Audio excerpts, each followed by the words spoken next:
श्रीनवग्रह पीडाहरस्तोत्रम् सिन्दूरारुणरक्ताङ्गः कर्णान्तायतलोचनः सहस्रकिरणः श्रीमान् सप्ताश्वकृतवाहनः गभस्तिमाली भगवान् शिवपूजापरायणः करोतु मे महाशान्तिं ग्रहपीडां व्यपोहतु जगदाप्यायनकरो ह्यमृताधारशीतलः सोमः सौम्येन भावेन ग्रहपीडां व्यपोहतु पद्मरागनिभानेन देहेन पिङ्गललोचनः अङ्गारकः शिवे भक्तो रुद्रार्चनपरायणः रुद्रसद्भावसम्पन्नो रुद्रध्यानैकमनसः ग्रहपीडाभयं सर्वं विनाशयतु मे सदा कुङ्कुमच्छविदेहेन चारुद्युतकरतः सदा शिवभक्तो बुधः श्रीमान् ग्रहपीडां व्यपोहतु धातु चामीकरच्छायः सर्वज्ञानकृतालयः बृहस्पतिः सदा कालमीशानार्चनतत्परः सोऽपि मे शान्तचित्तेन परमेण समाहितः ग्रहपीडां विनिर्जित्य करोतु विजयं सदा हिमकुन्देन्दुतुल्याभः सुरदैत्येन्द्रपूजितः शुक्रः शिवार्चनरतो ग्रहपीडां व्यपोहतु भिन्नाञ्जनचयच्छायः सरक्तनयनद्युतिः शनैश्चरः शिवे भक्तो ग्रहपीडां व्यपोहतु नीलाञ्जननिभः श्रीमान् सैहिकेयो महाबलः शिवपूजापरो राहुग्रहपीडा व्यपोहतु धूम्राकारो ग्रहः केतुरेशान्यां दिशि स्थितः वर्तुलोतीव विस्तीर्णलोचनैश्च विभीषणः पलाशधूम्रसङ्काशो ग्रहपीडापकारकः घोरदंष्ट्राकरालश्च करोतु विजयं मम खड्गखेटकहस्तश्च वरेण्यो वरदः शुभः शिवभक्ताश्चग्रजनमाग्रहपीडां व्यपोहतु एते ग्रहा महात्मानो महेशार्चनभाविताः शान्तिं कुर्वन्तु मे हृष्टाः सदा कालं हितैषिणः सिन्दूरारुणरक्ताङ्गः कर्णान्तायतलोचनः सहस्रकिरणः श्रीमान् सप्ताश्वकृतवाहनः गभस्तिमाली भगवान् शिवपूजापरायणः करोतु मे महाशान्तिं ग्रहपीडां व्यपोहतु जगदाप्यायनकरो ह्यमृताधारशीतलः सोमः सौम्येन भावेन ग्रहपीडां व्यपोहतु पद्मरागनिभानेन देहेन पिङ्गललोचनः अङ्गारकः शिवे भक्तो रुद्रार्चनपरायणः रुद्रसद्भावसम्पन्नो रुद्रध्यानैकमनसः ग्रहपीडाभयं सर्वं विनाशयतु मे सदा कुङ्कुमच्छविदेहेन चारुद्युतकरतः सदा शिवभक्तो बुधः श्रीमान् ग्रहपीडां व्यपोहतु धातु चामीकरच्छायः सर्वज्ञानकृतालयः बृहस्पतिः सदा कालमीशानार्चनतत्परः सोऽपि मे शान्तचित्तेन परमेण समाहितः ग्रहपीडां विनिर्जित्य करोतु विजयं सदा हिमकुन्देन्दुतुल्याभः सुरदैत्येन्द्रपूजितः शुक्रः शिवार्चनरतो ग्रहपीडां व्यपोहतु भिन्नाञ्जनचयच्छायः सरक्तनयनद्युतिः शनैश्चरः शिवे भक्तो ग्रहपीडां व्यपोहतु नीलाञ्जननिभः श्रीमान् सैहिकेयो महाबलः शिवपूजापरो राहुग्रहपीडा व्यपोहतु धूम्राकारो ग्रहः केतुरेशान्यां दिशि स्थितः वर्तुलोतीव विस्तीर्णलोचनैश्च विभीषणः पलाशधूम्रसङ्काशो ग्रहपीडापकारकः घोरदंष्ट्राकरालश्च करोतु विजयं मम खड्गखेटकहस्तश्च वरेण्यो वरदः शुभः शिवभक्ताश्चग्रजनमाग्रहपीडां व्यपोहतु एते ग्रहा महात्मानो महेशार्चनभाविताः शान्तिं कुर्वन्तु मे हृष्टाः सदा कालं हितैषिणः सिन्दूरारुणरक्ताङ्गः कर्णान्तायतलोचनः सहस्रकिरणः श्रीमान् सप्ताश्वकृतवाहनः गभस्तिमाली भगवान् शिवपूजापरायणः करोतु मे महाशान्तिं ग्रहपीडां व्यपोहतु जगदाप्यायनकरो ह्यमृताधारशीतलः सोमः सौम्येन भावेन ग्रहपीडां व्यपोहतु पद्मरागनिभानेन देहेन पिङ्गललोचनः अंगारकः शिवे भक्तो रुद्रार्चनपरायणः रुद्रसद्भावसम्पन्नो रुद्रध्यानैकमनसः ग्रहपीडाभयं सर्वं विनाशयतु मे सदा कुम्कुमच्छविदेहेन चारुद्युतकरतः सदा शिवभक्तो बुधः श्रीमान् ग्रहपीडां व्यपोहतु धातु चामी करच्छायः सर्वज्ञानकृतालयः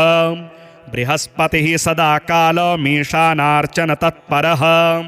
सोऽपि मे शान्तचित्तेन परमेण समाहितः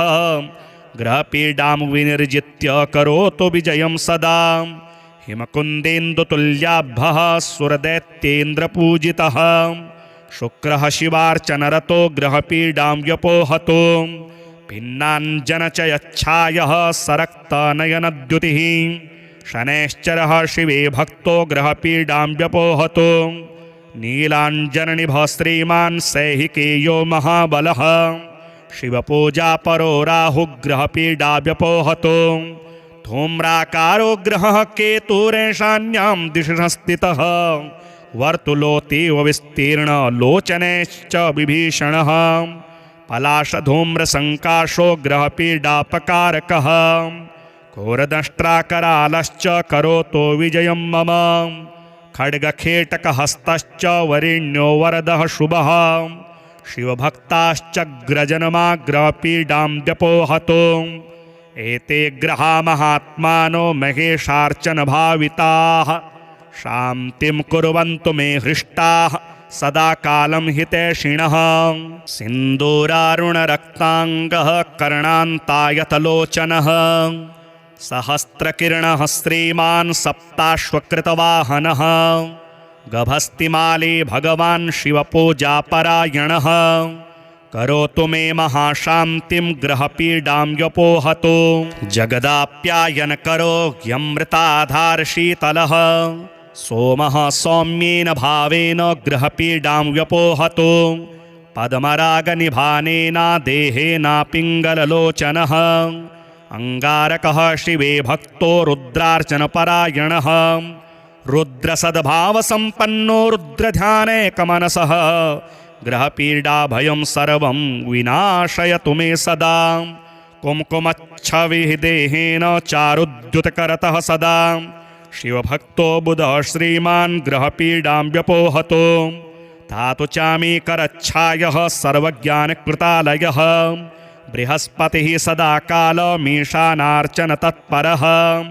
सोऽपि मे शान्तचित्तेन परमेण समाहितः ग्रहपीडां विनिर्जित्य करोतु विजयं सदा हिमकुन्देन्दुतुल्याभः सुरदैत्येन्द्रपूजितः शुक्रः शिवार्चनरतो ग्रहपीडां व्यपोहतु भिन्नाञ्जनचयच्छायः सरक्तनयनद्युतिः शनैश्चरः शिवे भक्तो ग्रहपीडां व्यपोहतु नीलाञ्जननिभः श्रीमान् सैहिकेयो महाबलः शिवपूजापरो राहुग्रहपीडा व्यपोहतु धूम्राकारो ग्रहः केतुरेशान्यां दिशि स्थितः वर्तुलोतीव विस्तीर्णलोचनैश्च विभीषणः पलाशधूम्रसङ्काशो ग्रहपीडापकारकः घोरदंष्ट्राकरालश्च करोतु विजयं मम खड्गखेटकहस्तश्च वरेण्यो वरदः शुभः शिवभक्ताश्चग्रजनमाग्रहपीडां व्यपोहतु एते ग्रहा महात्मानो महेशार्चनभाविताः शान्तिं कुर्वन्तु मे हृष्टाः सदा कालं हितैषिणः सिन्दूरारुणरक्ताङ्गः कर्णान्तायतलोचनः सहस्रकिरणः श्रीमान् सप्ताश्वकृतवाहनः गभस्तिमाली भगवान् शिवपूजापरायणः करोतु मे महाशान्तिं ग्रहपीडां व्यपोहतु जगदाप्यायनकरो ह्यमृताधारशीतलः सोमः सौम्येन भावेन ग्रहपीडां व्यपोहतु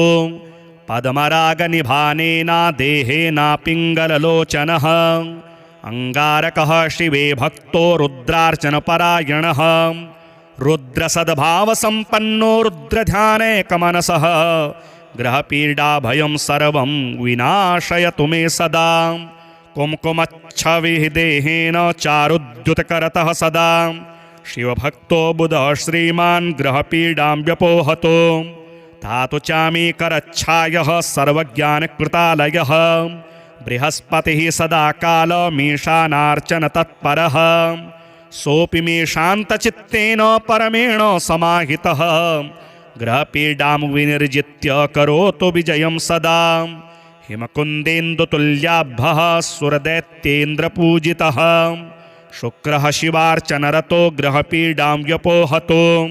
भिन्नाञ्जनचयच्छायः सरक्तनयनद्युतिः शनैश्चरः शिवे भक्तो ग्रहपीडां व्यपोहतु नीलाञ्जननिभः श्रीमान् सैहिकेयो महाबलः शिवपूजापरो राहुग्रहपीडा व्यपोहतु धूम्राकारो ग्रहः केतुरेशान्यां दिशि स्थितः वर्तुलोतीव विस्तीर्णलोचनैश्च विभीषणः पलाशधूम्रसङ्काशो ग्रहपीडापकारकः घोरदंष्ट्राकरालश्च करोतु विजयं मम खड्गखेटकहस्तश्च वरेण्यो वरदः शुभः शिवभक्ताश्चग्रजनमाग्रहपीडां व्यपोहतु एते ग्रहा महात्मानो महेशार्चनभाविताः शान्तिं कुर्वन्तु मे हृष्टाः सदा कालं हितैषिणः सिन्दूरारुणरक्ताङ्गः कर्णान्तायतलोचनः सहस्रकिरणः श्रीमान् सप्ताश्वकृतवाहनः गभस्तिमाली भगवान् शिवपूजापरायणः करोतु मे महाशान्तिं ग्रहपीडां व्यपोहतु जगदाप्यायनकरो ह्यमृताधारशीतलः सोमः सौम्येन भावेन ग्रहपीडां व्यपोहतु पद्मरागनिभानेन देहेन पिङ्गललोचनः अङ्गारकः शिवे भक्तो रुद्रार्चनपरायणः रुद्रसद्भावसम्पन्नो रुद्रध्यानैकमनसः ग्रहपीडाभयं सर्वं विनाशयतु मे सदा कुङ्कुमच्छविदेहेन चारुद्युतकरतः सदा शिवभक्तो बुधः श्रीमान् ग्रहपीडां व्यपोहतु धातु चामी करच्छायः सर्वज्ञानकृतालयः बृहस्पतिः सदा कालमीशानार्चनतत्परः सोऽपि मे शान्तचित्तेन परमेण समाहितः ग्रहपीडां विनिर्जित्य करोतु विजयं सदा हिमकुन्देन्दुतुल्याभः सुरदैत्येन्द्रपूजितः शुक्रः शिवार्चनरतो ग्रहपीडां व्यपोहतु भिन्नाञ्जनचयच्छायः सरक्तनयनद्युतिः शनैश्चरः शिवे भक्तो ग्रहपीडां व्यपोहतु नीलाञ्जननिभः श्रीमान् सैहिकेयो महाबलः शिवपूजापरो राहुग्रहपीडा व्यपोहतु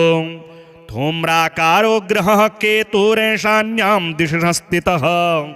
वर्तुलोतीव विस्तीर्णलोचनैश्च विभीषणः पलाशधूम्रसङ्काशो ग्रहपीडापकारकः घोरदंष्ट्राकरालश्च करोतु विजयं मम खड्गखेटकहस्तश्च वरेण्यो वरदः शुभः शिवभक्ताश्चग्रजनमाग्रहपीडां व्यपोहतु एते ग्रहा महात्मानो महेशार्चनभाविताः शान्तिं कुर्वन्तु मे हृष्टाः सदा कालं हितैषिणः सिन्दूरारुणरक्ताङ्गः कर्णान्तायतलोचनः सहस्रकिरणः श्रीमान् सप्ताश्वकृतवाहनः गभस्तिमाली भगवान् शिवपूजापरायणः करोतु मे महाशान्तिं ग्रहपीडां व्यपोहतु जगदाप्यायनकरो ह्यमृताधारशीतलः सोमः सौम्येन भावेन ग्रहपीडां व्यपोहतु पद्मरागनिभानेन देहेन पिङ्गललोचनः अङ्गारकः शिवे भक्तो रुद्रार्चनपरायणः रुद्रसद्भावसम्पन्नो रुद्रध्यानैकमनसः ग्रहपीडाभयं सर्वं विनाशयतु मे सदा कुङ्कुमच्छविदेहेन चारुद्युतकरतः सदा शिवभक्तो बुधः श्रीमान् ग्रहपीडां व्यपोहतो धातु चामीकरच्छायः सर्वज्ञानकृतालयः बृहस्पतिः सदा कालमीशानार्चनतत्परः सोऽपि मे शान्तचित्तेन परमेण समाहितः ग्रहपीडां विनिर्जित्य करोतु विजयं सदा हिमकुन्देन्दुतुल्याभः सुरदैत्येन्द्रपूजितः शुक्रः शिवार्चनरतो ग्रहपीडां व्यपोहतो भिन्नाञ्जनचयच्छायः सरक्तनयनद्युतिः शनैश्चरः शिवे भक्तो ग्रहपीडां व्यपोहतो नीलाञ्जननिभः श्रीमान् सैहिकेयो महाबलः शिवपूजापरो राहुग्रहपीडा व्यपोहतो धूम्राकारो ग्रहः केतुरेशान्यां दिशि स्थितः वर्तुलोतीव विस्तीर्णलोचनैश्च विभीषणः पलाशधूम्रसङ्काशो ग्रहपीडापकारकः घोरदंष्ट्राकरालश्च करोतो विजयं मम खड्गखेटकहस्तश्च वरेण्यो वरदः शुभः शिवभक्ताश्चग्रजनमाग्रहपीडां व्यपोहतो एते ग्रहा महात्मानो महेशार्चनभाविताः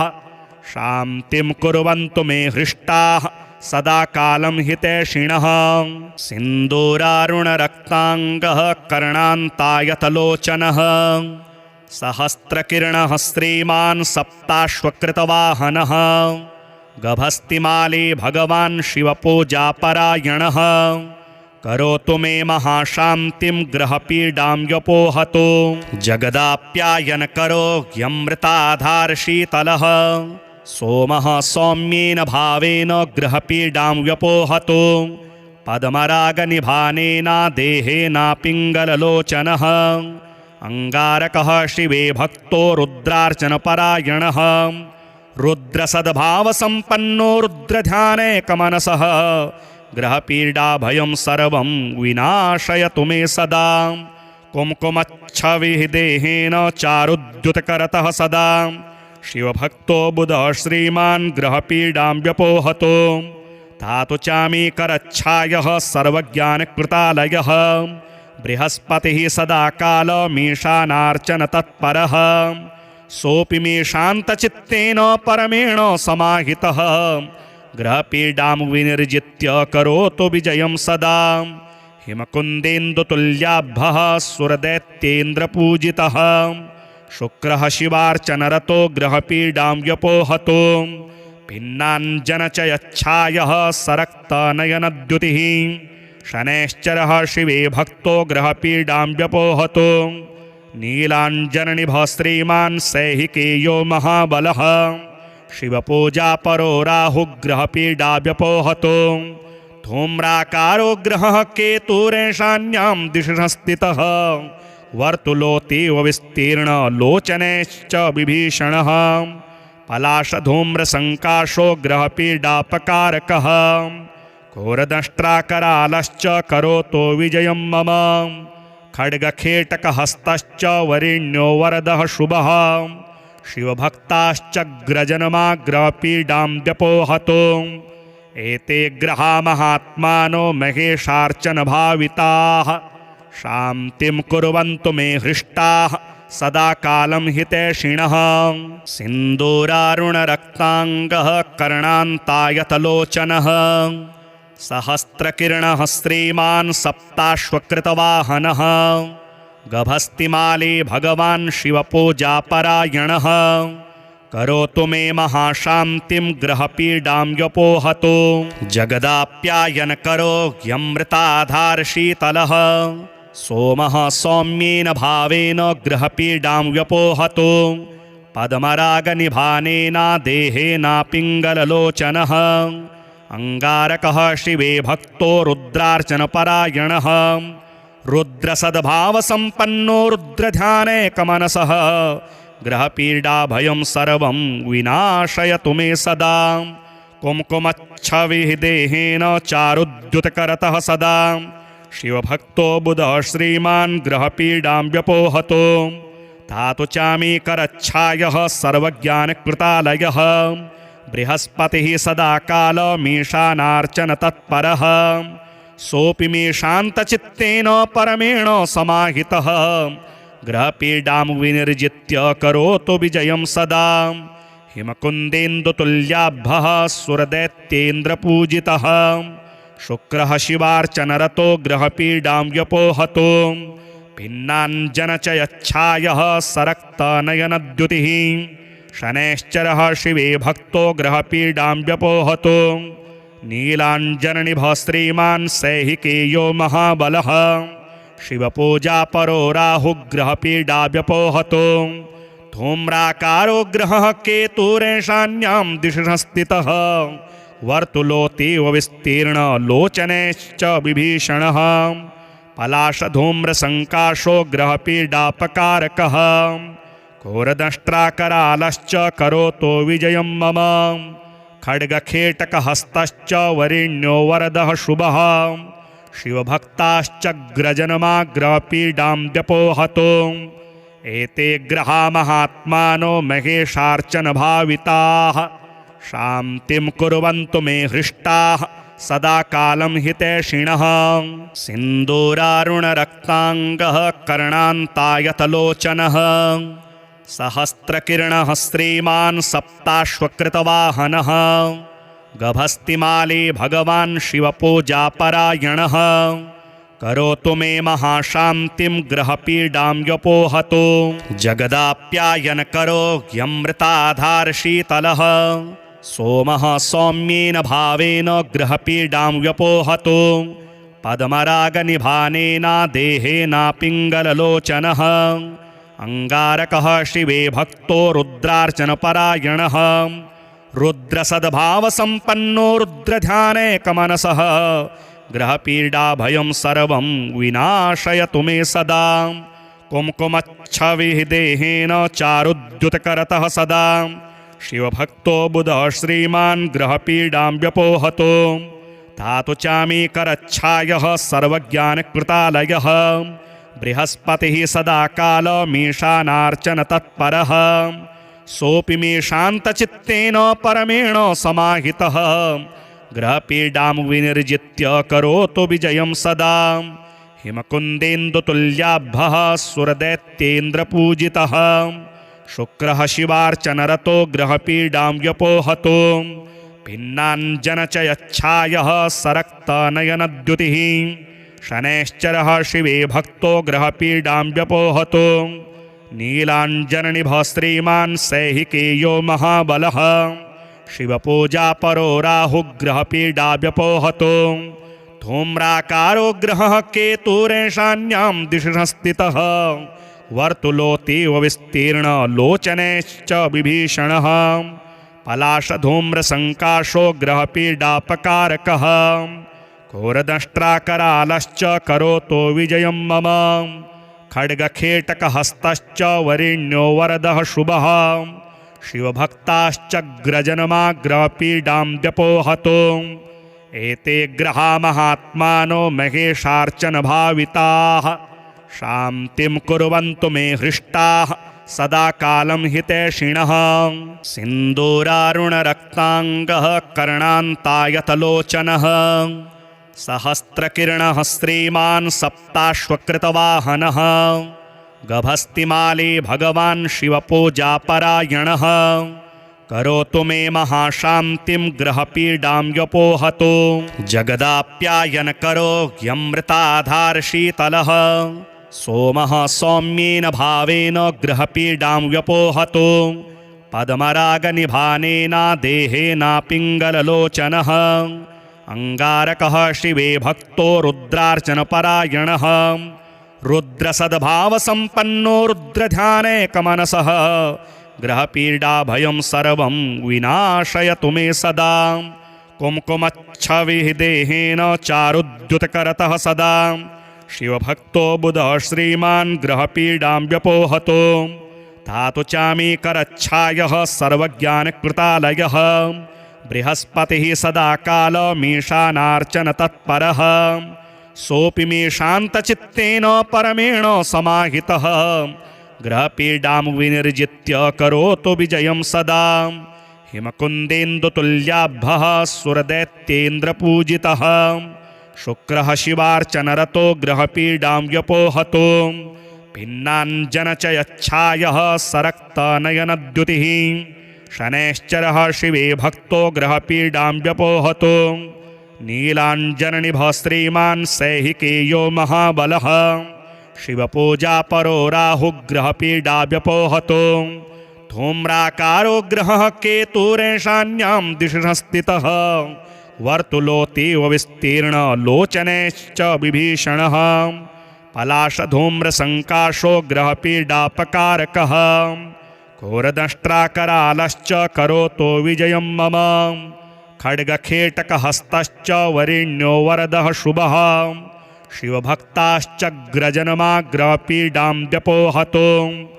एते ग्रहा महात्मानो महेशार्चनभाविताः शान्तिं कुर्वन्तु मे हृष्टाः सदा कालं हितैषिणः सिन्दूरारुणरक्ताङ्गः कर्णान्तायतलोचनः सहस्रकिरणः श्रीमान् सप्ताश्वकृतवाहनः गभस्तिमाली भगवान् शिवपूजापरायणः करोतु मे महाशान्तिं ग्रहपीडां व्यपोहतो जगदाप्यायनकरो ह्यमृताधारशीतलः सोमः सौम्येन भावेन ग्रहपीडां व्यपोहतो पद्मरागनिभानेन देहेन पिङ्गललोचनः अङ्गारकः शिवे भक्तो रुद्रार्चनपरायणः रुद्रसद्भावसम्पन्नो रुद्रध्यानैकमनसः ग्रहपीडाभयं सर्वं विनाशयतु मे सदा कुङ्कुमच्छविदेहेन चारुद्युतकरतः सदा शिवभक्तो बुधः श्रीमान् ग्रहपीडां व्यपोहतो धातु चामी करच्छायः सर्वज्ञानकृतालयः बृहस्पतिः सदा कालमीशानार्चन तत्परः सोऽपि मे शान्तचित्तेन परमेण समाहितः ग्रहपीडां विनिर्जित्य करोतु विजयं सदा हिमकुन्देन्दुतुल्याभः सुरदैत्येन्द्रपूजितः शुक्रः शिवार्चनरतो ग्रहपीडां व्यपोहतो भिन्नाञ्जनचयच्छायः सरक्तनयनद्युतिः शनैश्चरः शिवे भक्तो ग्रहपीडां व्यपोहतो नीलाञ्जननिभः श्रीमान् सैहिकेयो महाबलः शिवपूजापरो राहुग्रहपीडा व्यपोहतो धूम्राकारो ग्रहः केतुरेशान्यां दिशि स्थितः वर्तुलोतीव विस्तीर्णलोचनैश्च विभीषणः पलाशधूम्रसङ्काशो ग्रहपीडापकारकः घोरदंष्ट्राकरालश्च करोतो विजयं मम खड्गखेटकहस्तश्च वरेण्यो वरदः शुभः शिवभक्ताश्चग्रजनमाग्रहपीडां व्यपोहतो एते ग्रहा महात्मानो महेशार्चनभाविताः शान्तिं कुर्वन्तु मे हृष्टाः सदा कालं हितैषिणः सिन्दूरारुणरक्ताङ्गः कर्णान्तायतलोचनः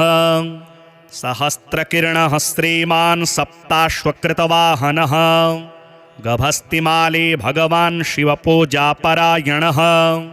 करोतु मे महाशान्तिं ग्रहपीडां व्यपोहतो जगदाप्यायनकरो ह्यमृताधारशीतलः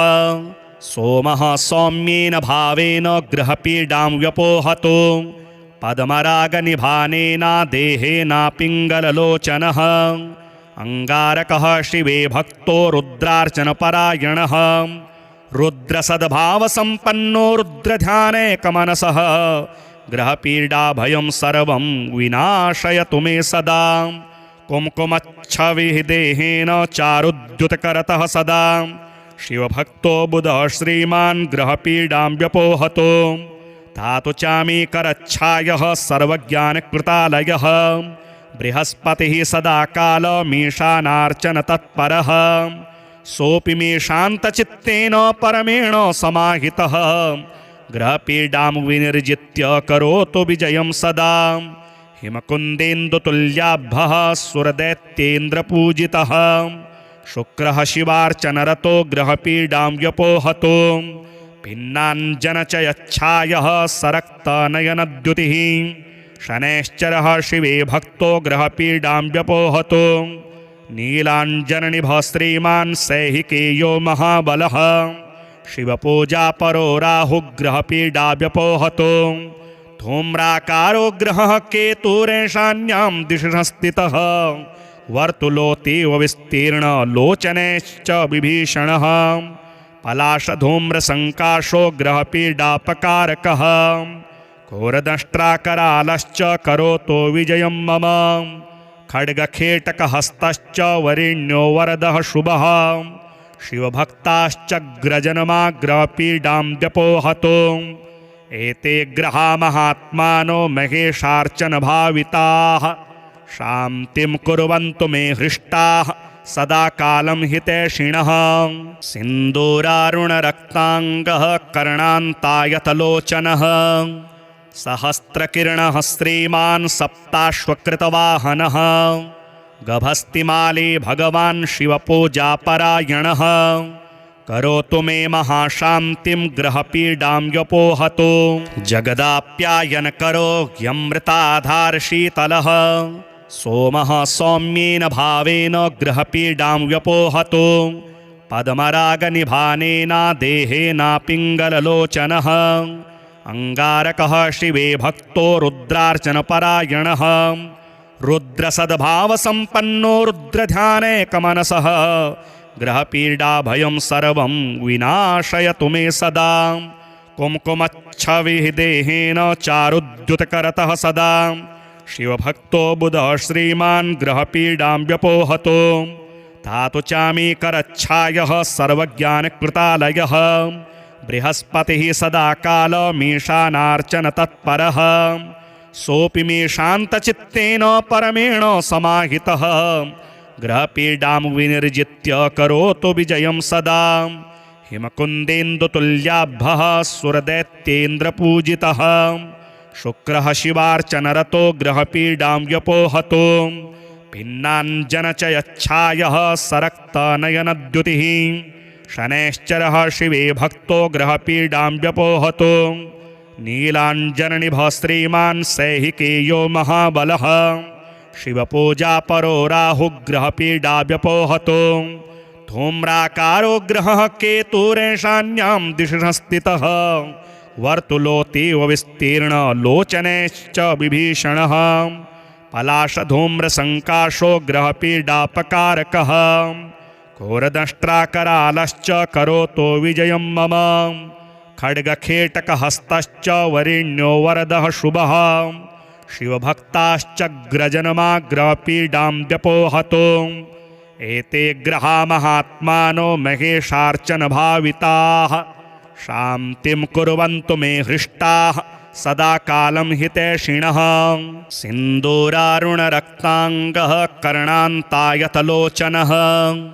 सहस्रकिरणः श्रीमान् सप्ताश्वकृतवाहनः गभस्तिमाली भगवान् शिवपूजापरायणः करोतु मे महाशान्तिं ग्रहपीडां व्यपोहतो जगदाप्यायनकरो ह्यमृताधारशीतलः सोमः सौम्येन भावेन ग्रहपीडां व्यपोहतो पद्मरागनिभानेन देहेन पिङ्गललोचनः अङ्गारकः शिवे भक्तो रुद्रार्चनपरायणः रुद्रसद्भावसम्पन्नो रुद्रध्यानैकमनसः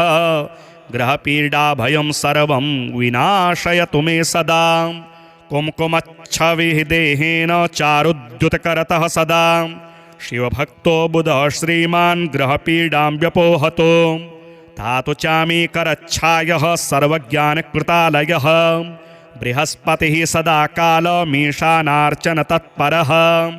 सोऽपि मे शान्तचित्तेन परमेण समाहितः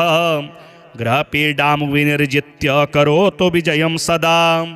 हिमकुन्देन्दुतुल्याभः सुरदैत्येन्द्रपूजितः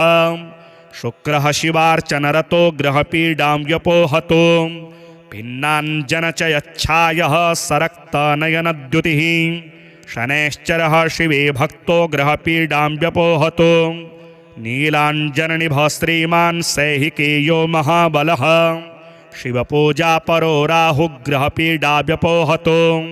धूम्राकारो ग्रहः केतुरेशान्यां दिशि स्थितः वर्तुलोतीव विस्तीर्णलोचनैश्च विभीषणः पलाशधूम्रसङ्काशो ग्रहपीडापकारकः घोरदंष्ट्राकरालश्च करोतो विजयं मम खड्गखेटकहस्तश्च वरेण्यो वरदः शुभः शिवभक्ताश्चग्रजनमाग्रहपीडां व्यपोहतो एते ग्रहा महात्मानो महेशार्चनभाविताः शान्तिं कुर्वन्तु मे हृष्टाः सदा कालं हितैषिणः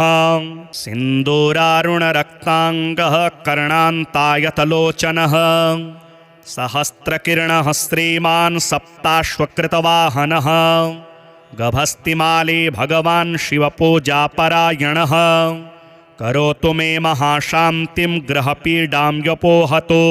जगदाप्यायनकरो ह्यमृताधारशीतलः सोमः सौम्येन भावेन ग्रहपीडां व्यपोहतो पद्मरागनिभानेन देहेन पिङ्गललोचनः अङ्गारकः शिवे भक्तो रुद्रार्चनपरायणः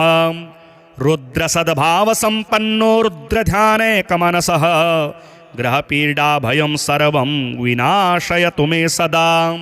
कुङ्कुमच्छविदेहेन चारुद्युतकरतः सदा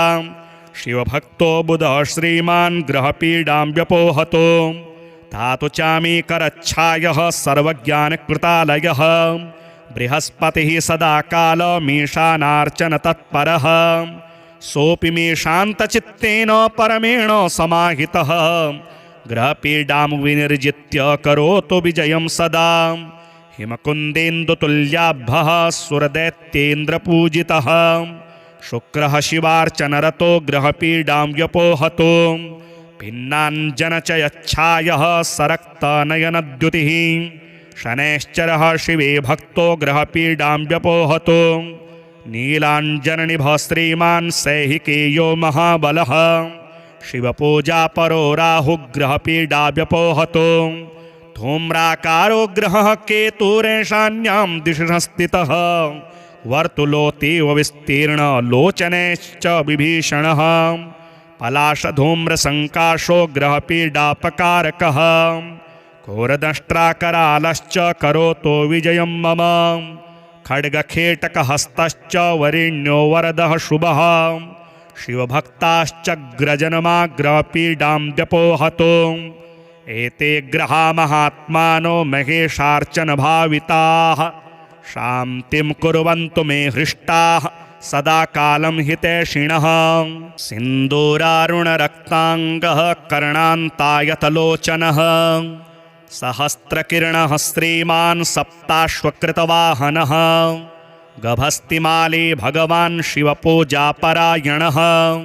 करोतु मे महाशान्तिं ग्रहपीडां व्यपोहतो जगदाप्यायनकरो ह्यमृताधारशीतलः सोमः सौम्येन भावेन ग्रहपीडां व्यपोहतो पद्मरागनिभानेन देहेन पिङ्गललोचनः अङ्गारकः शिवे भक्तो रुद्रार्चनपरायणः रुद्रसद्भावसम्पन्नो रुद्रध्यानैकमनसः ग्रहपीडाभयं सर्वं विनाशयतु मे सदा कुङ्कुमच्छविदेहेन चारुद्युतकरतः सदा शिवभक्तो बुधः श्रीमान् ग्रहपीडां व्यपोहतो धातु चामीकरच्छायः सर्वज्ञानकृतालयः बृहस्पतिः सदा कालमीशानार्चन तत्परः सोऽपि मे शान्तचित्तेन परमेण समाहितः ग्रहपीडां विनिर्जित्य करोतु विजयं सदा हिमकुन्देन्दुतुल्याभः सुरदैत्येन्द्रपूजितः शुक्रः शिवार्चनरतो ग्रहपीडां व्यपोहतो भिन्नाञ्जनचयच्छायः सरक्तनयनद्युतिः शनैश्चरः शिवे भक्तो ग्रहपीडां व्यपोहतो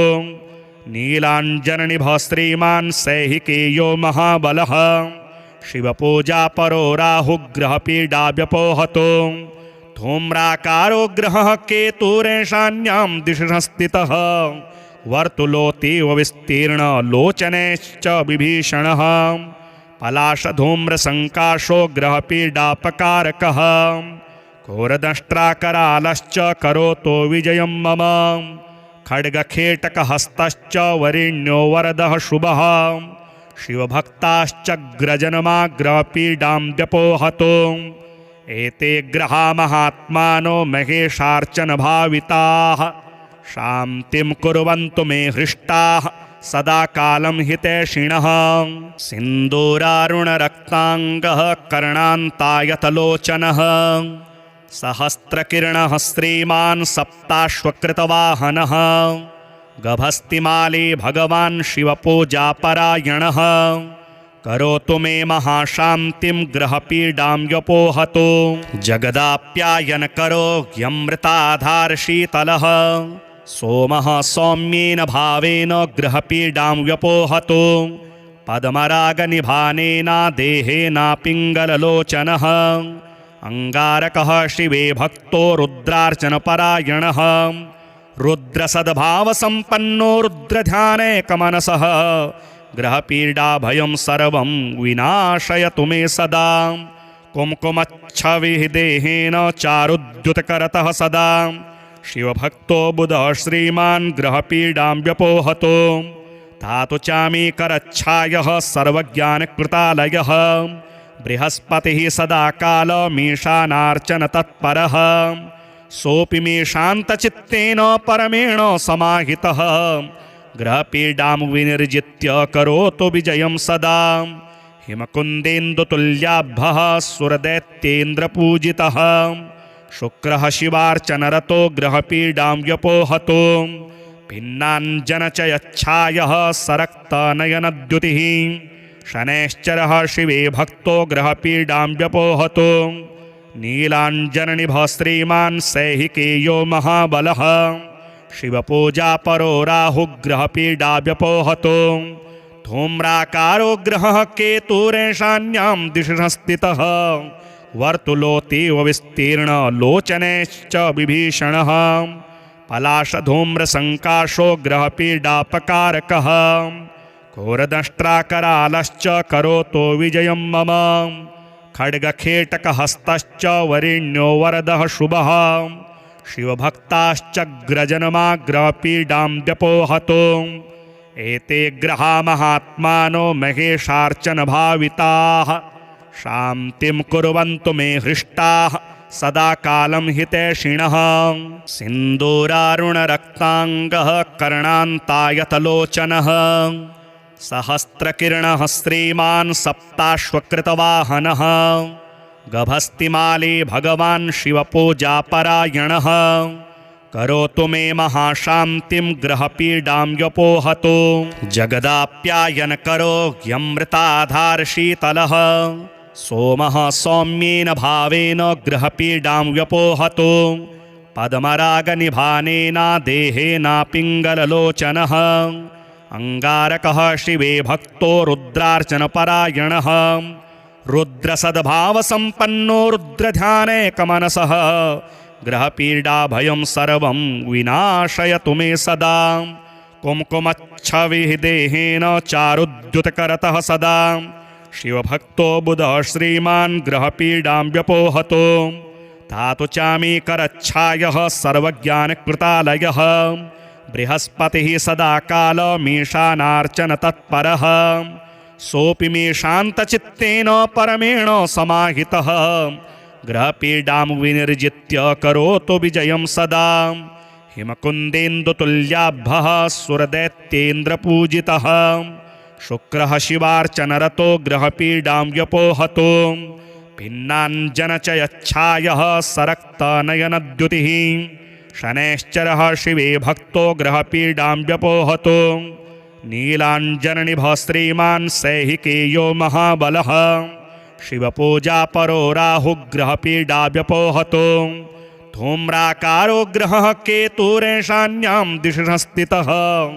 वर्तुलोतीव विस्तीर्णलोचनैश्च विभीषणः पलाशधूम्रसङ्काशो ग्रहपीडापकारकः घोरदंष्ट्राकरालश्च करोतो विजयं मम खड्गखेटकहस्तश्च वरेण्यो वरदः शुभः शिवभक्ताश्चग्रजनमाग्रहपीडां व्यपोहतो एते ग्रहा महात्मानो महेशार्चनभाविताः शान्तिं कुर्वन्तु मे हृष्टाः सदा कालं हितैषिणः सिन्दूरारुणरक्ताङ्गः कर्णान्तायतलोचनः सहस्रकिरणः श्रीमान् सप्ताश्वकृतवाहनः गभस्तिमाली भगवान् शिवपूजापरायणः करोतु मे महाशान्तिं ग्रहपीडां व्यपोहतो जगदाप्यायनकरो ह्यमृताधारशीतलः सोमः सौम्येन भावेन ग्रहपीडां व्यपोहतो पद्मरागनिभानेन देहेन पिङ्गललोचनः अङ्गारकः शिवे भक्तो रुद्रार्चनपरायणः रुद्रसद्भावसम्पन्नो रुद्रध्यानैकमनसः ग्रहपीडाभयं सर्वं विनाशयतु मे सदा कुङ्कुमच्छविदेहेन चारुद्युतकरतः सदा शिवभक्तो बुधः श्रीमान् ग्रहपीडां व्यपोहतो धातु चामी करच्छायः सर्वज्ञानकृतालयः बृहस्पतिः सदा कालमीशानार्चन तत्परः सोऽपि मे शान्तचित्तेन परमेण समाहितः ग्रहपीडां विनिर्जित्य करोतु विजयं सदा हिमकुन्देन्दुतुल्याभः सुरदैत्येन्द्रपूजितः शुक्रः शिवार्चनरतो ग्रहपीडां व्यपोहतो भिन्नाञ्जनचयच्छायः सरक्तनयनद्युतिः शनैश्चरः शिवे भक्तो ग्रहपीडां व्यपोहतो नीलाञ्जननिभः श्रीमान् सैहिकेयो महाबलः शिवपूजापरो राहुग्रहपीडा व्यपोहतो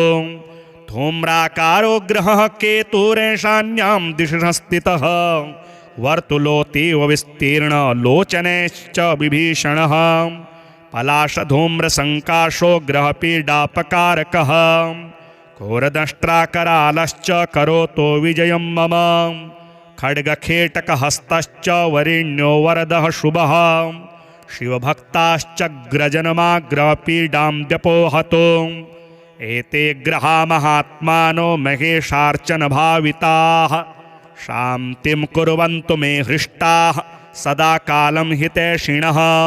सिन्दूरारुणरक्ताङ्गः कर्णान्तायतलोचनः सहस्रकिरणः श्रीमान् सप्ताश्वकृतवाहनः गभस्तिमाली भगवान् शिवपूजापरायणः करोतु मे महाशान्तिं ग्रहपीडां व्यपोहतो जगदाप्यायनकरो ह्यमृताधारशीतलः सोमः सौम्येन भावेन ग्रहपीडां व्यपोहतो पद्मरागनिभानेन देहेन पिङ्गललोचनः अङ्गारकः शिवे भक्तो रुद्रार्चनपरायणः रुद्रसद्भावसम्पन्नो रुद्रध्यानैकमनसः ग्रहपीडाभयं सर्वं विनाशयतु मे सदा कुङ्कुमच्छविदेहेन चारुद्युतकरतः सदा शिवभक्तो बुधः श्रीमान् ग्रहपीडां व्यपोहतो धातु चामी करच्छायः सर्वज्ञानकृतालयः बृहस्पतिः सदा कालमीशानार्चन तत्परः सोऽपि मे शान्तचित्तेन परमेण समाहितः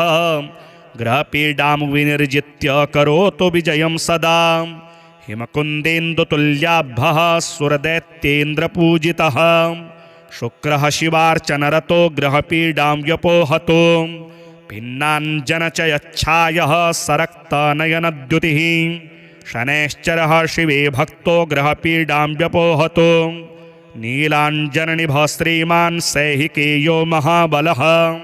शिवपूजापरो राहुग्रहपीडा व्यपोहतो धूम्राकारो ग्रहः केतुरेशान्यां दिशि स्थितः वर्तुलोतीव विस्तीर्णलोचनैश्च विभीषणः पलाशधूम्रसङ्काशो ग्रहपीडापकारकः घोरदंष्ट्राकरालश्च करोतो विजयं मम खड्गखेटकहस्तश्च वरेण्यो वरदः शुभः शिवभक्ताश्चग्रजनमाग्रहपीडां व्यपोहतो एते ग्रहा महात्मानो महेशार्चनभाविताः शान्तिं कुर्वन्तु मे हृष्टाः सदा कालं हितैषिणः।